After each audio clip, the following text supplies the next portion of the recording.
back, there are major worries about bankruptcies across the oil patch, with the price of oil continuing to languish at multi-year lows. My next guest says for the average institutional investor, the sector is uninvestable right now. I'm joined by Shaia Hosseinzadeh. He's founder and managing partner of OnyxPoint Global Management, a true expert in this space. It's great to have you here today. Thank you. Real quickly, the administration, we've heard, is maybe floating some low-interest loans for the oil sector. Is that something that you would look for in terms of relief or real help in this crisis, or no? Well, what you need to understand is that we are potentially at systemic risk. OPEC has launched a price war, and a price war by definition targets the weaker players and puts them out of business, and shale is pretty weak today.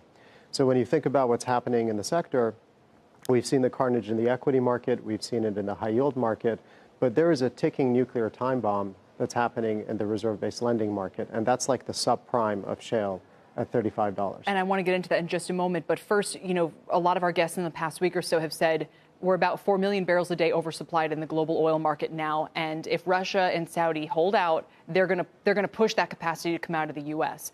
I wonder if one of the reasons why the administration is floating this is not because they want to bail out oil and gas companies per se, but because they don't want to cede America's position as now the biggest oil exporter in the world, or the biggest energy producer, or to some extent being energy independent. Do you think there's a national security aspect of this, and does there need to be kind of federal help in that sense?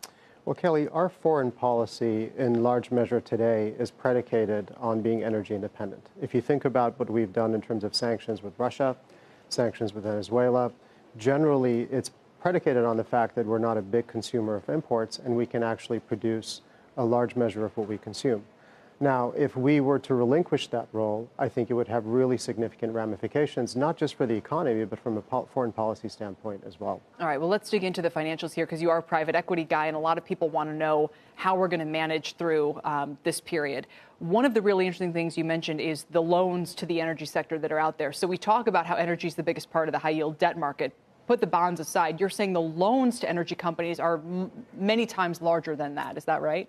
That's right. So this sector, for the better part of 30 years, has been funded by the bank community with very cheap financing, typically 200 to 300 basis points over LIBOR, and that market has mushroomed to about a $200 billion market. Put that in perspective, that's 3 times the size of the high-yield market. The total high-yield debt market? High-yield energy, okay. not total high-yield market. So I think it's important to understand that we're in a position now where the banks have lost money for 5 years straight. There's not a lot of fee revenue coming out of the energy sector. There's ESG considerations, and so a lot of those banks, we think, could be calling those loans in at precisely the worst time in the marketplace this year. So are we going to see a wave of bankruptcies? Are we talking about consolidation? And for private equity backers who want these companies for the cash flow, are they going to try to have them continue to pump oil, even if it's almost uneconomic, in order to just kind of get whatever they can? A couple of things to unpack in there. So if you think about it in terms of what it means for bankruptcies, we have a bankruptcy rate today of 12%, which is near pretty close to the peak of what it's been for the last 30 years. To some degree, we're starting already in the 7th inning of the game. Wow. Now, in terms of if this bank loan market continues to be, deteriorate and becomes the second shoe to drop, I think you could see bankruptcies in the 50 to 60% rate. And at that level, really, it's not so much about pumping more oil, it's about keeping the lights on. Yeah, absolutely.